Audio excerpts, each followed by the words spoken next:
troubles in North America, Google banning the use of Zoom, can you still use it safely? Zoom, the video conferencing app, has come under fire in the last couple of weeks due to issues surrounding security. We review what the problems are, how to fix them, and should you still be using this piece of software.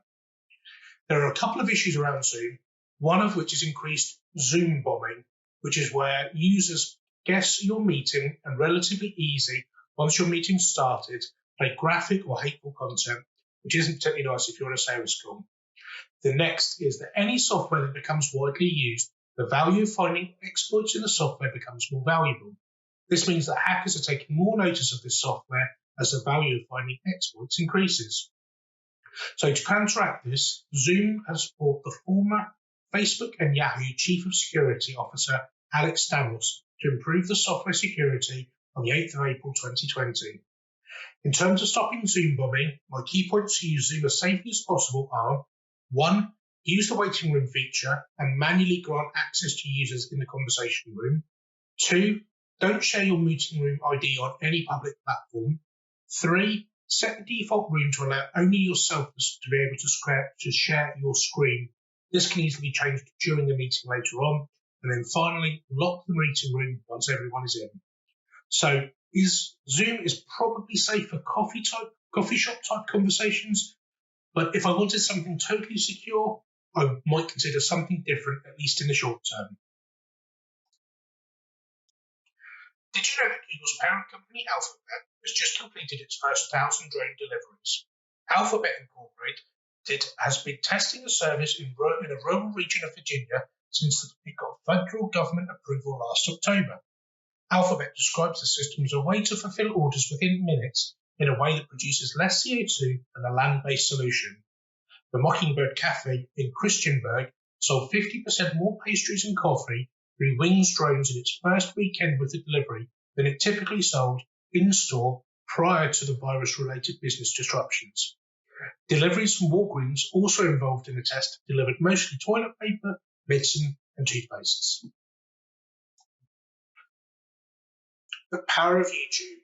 A YouTube gamer has helped raise nearly $660,000 in 12 hours for COVID-19 relief efforts. The power and adoption of YouTube was shown last week when a multi-platform fundraiser raised more than $1.7 million for COVID-19. The hashtag HomeFromHome livestream brought together entertainers from YouTube, Facebook, Twitter, and TikTok, and was organised by Sean McLaughlin, a YouTube creator who goes by the name Jacksepticeye. His 12-hour live stream alone raised over $650,000. Donations were facilitated by Tiltify, a fundraising platform that confirmed yesterday was the highest number of unique donations we've ever seen in 12 hours. Funds raised will go to financial and social services to assist the vulnerable populations during the global pandemic, the UN Foundation, and the World Health Organization. The power of YouTube. A YouTube gamer has helped raise nearly $660,000 in 12 hours for COVID-19 relief efforts. The power and adoption of YouTube was shown last week when a multi-platform fundraiser raised more than $1.7 million for COVID-19. The hashtag HomeFromHome livestream brought together entertainers from YouTube, Facebook, Twitter, and TikTok, and was organised by Sean McLaughlin, a YouTube creator who goes by the name Jacksepticeye. His 12-hour live stream alone raised over $650,000.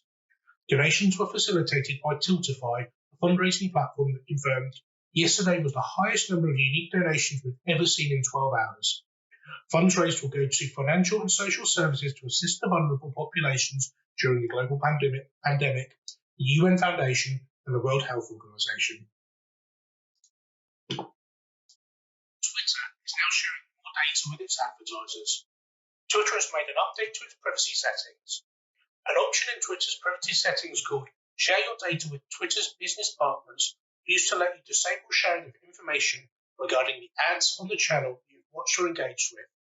That setting still exists, but Twitter now says it has removed your control over mobile app advertising. LinkedIn is offering free premium tools for companies recruiting staff for frontline services.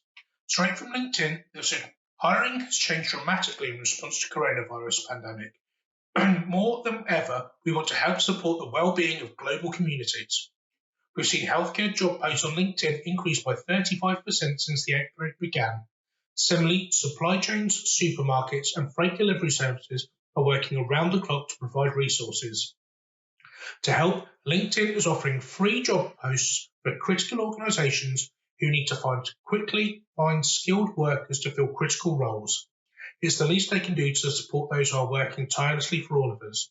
So between April 1st and June 30th, 2020, eligible organizations can post free jobs on LinkedIn.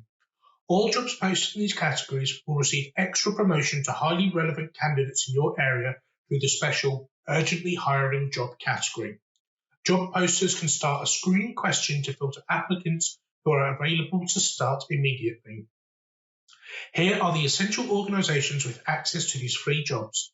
Healthcare, including hospitals, clinics, medical devices, medical practices and mental health, supermarkets, warehousing and freight delivery services.